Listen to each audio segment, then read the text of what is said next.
কেমনে পারলা? তুমি কি মরবা না? তুমি কি কবরে যাইবা না বাপ? এই পৃথিবীর কত রাজা বাদশাহ কবরে চলে গেছে, তুমি কি কোনোদিন কবরস্থান দেখো নাই? তুমি কারো জানাজা পড়ো নাই? তুমি কি কোনো মানুষের লাশ দেখো নাই? আমি 5 দিন আগে আমার জ্যাঠার সাথে কথা বলে আসছি, বাড়িতে খোঁজ খবর নিছি। 5 দিন পরে আমার জ্যাঠা মারা গেছে। আমি জ্যাঠার দিকে তাকাইয়া বাড়িতে গিয়া দেখছি আমার এই সেই মানুষটা যার সাথে আমি কথা বলছি, উনি নাই, চুপ হয়ে গেছে, হাত নড়ে না, পাও নড়ে না। আমি জানাজা পড়াইছি আমার জ্যাঠার,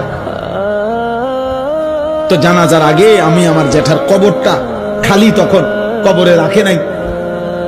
আমি কবরের দিকে তাকাইয়া অনেকক্ষণ 8-10 মিনিট হইব, আমার বাবার কবরের পাশে আমার জ্যাঠার কবর।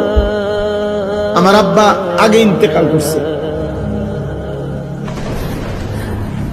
আমার জ্যাঠার কবরের দিকে তাকাইয়া অনেকক্ষণ খালি কবরের দিকে তাকাইয়া ছিলাম। তাকাইয়া আমার মনে হইল